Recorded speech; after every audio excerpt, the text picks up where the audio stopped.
Chapter 8. During those days, another large crowd gathered. Since they had nothing to eat, Jesus called his disciples to him and said, I have compassion for these people. They have already been with me 3 days and have nothing to eat. If I send them home hungry, they will collapse on the way, because some of them have come a long distance. His disciples answered, But where in this remote place can anyone get enough bread to feed them? How many loaves do you have? Jesus asked. 7.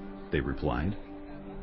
He told the crowd to sit down on the ground. When he had taken the 7 loaves and given thanks, he broke them and gave them to his disciples to distribute to the people, and they did so.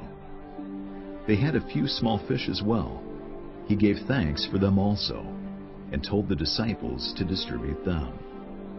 The people ate and were satisfied. Afterward, the disciples picked up 7 basketfuls of broken pieces that were left over.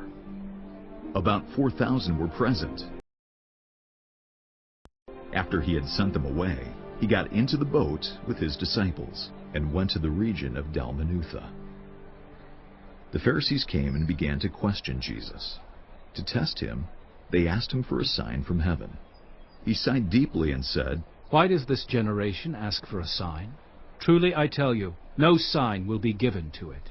Then he left them, got back into the boat, and crossed to the other side. The disciples had forgotten to bring bread, except for 1 loaf they had with them in the boat. Be careful, Jesus warned them. Watch out for the yeast of the Pharisees and that of Herod. They discussed this with one another and said, It is because we have no bread. Aware of their discussion, Jesus asked them, Why are you talking about having no bread? Do you still not see or understand? Are your hearts hardened? Do you have eyes but fail to see, and ears but fail to hear? And don't you remember, when I broke the 5 loaves for the 5,000? How many basketfuls of pieces did you pick up? 12, they replied. And when I broke the 7 loaves for the 4,000, how many basketfuls of pieces did you pick up? They answered, 7. He said to them, Do you still not understand? They came to Bethsaida, and some people brought a blind man and begged Jesus to touch him. He took the blind man by the hand and led him outside the village. When he had spit on the man's eyes and put his hands on him, Jesus asked, Do you see anything? He looked up and said, I see people.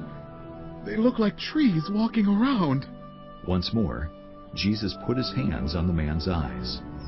Then his eyes were opened. His sight was restored, and he saw everything clearly. Jesus sent him home, saying, Don't even go into the village. Jesus and his disciples went on to the villages around Caesarea Philippi. On the way he asked them, Who do people say I am?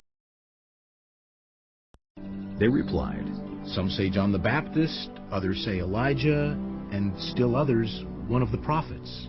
But what about you? He asked. Who do you say I am? Peter answered, You are the Messiah. Jesus warned them not to tell anyone about him.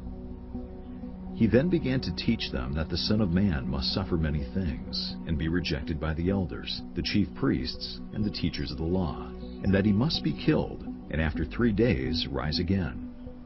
He spoke plainly about this, and Peter took him aside and began to rebuke him. But when Jesus turned and looked at his disciples, he rebuked Peter. Get behind me, Satan, He said.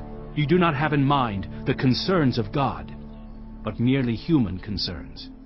Then he called the crowd to him, along with his disciples, and said, Whoever wants to be my disciple must deny themselves and take up their cross and follow me.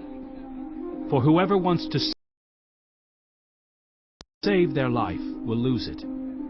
But whoever loses their life for me and for the gospel will save it. What good is it for someone to gain the whole world, yet forfeit their soul? Or what can anyone give in exchange for their soul?